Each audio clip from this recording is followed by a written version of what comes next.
আজকে রেসিপিটা হবে চামগাছ ভর্তার। সকাল সকাল ধোয়া ধোয়া গরম ভাতের সঙ্গে আমার বেলকনিতেই হয়েছে, অনেকগুলো মোটা মোটা দেখছি ঘুম থেকে উঠে। খাবো খাবো বলে সময় পাচ্ছি না, তো আজকে ভাবলাম আজকে করেই ফেলি। তো এটার নাম কি বলুন তো? এটা কিন্তু চামঘাস বলে, ঘাটকল বলে, কেউ খানমান পাতা বলে। আমার দিনাজপুরের লোকেরা বাপু এটাকে চামঘাস বলে। যাই হোক, দিনাজপুর থেকে শিলা বৌদি। সবাই কেমন আছেন? আজকে আপনার ভর্তা রেসিপি দেখাবো, চামঘাসের ভর্তা। এটা রসুন দিয়েছি, কাঁচামরিচ দিয়েছি, আর একটু কালো জিরে দিয়েছি। কালো জিরের গুণ তো অনেক, আপনারা তো সবাই জানেন।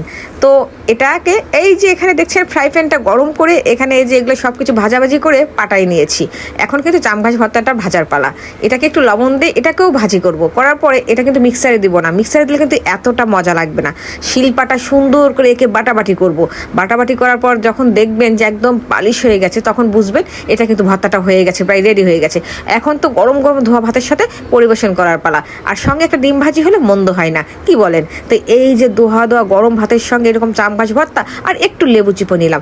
কারণ কি, একটু গলা যদি ধরে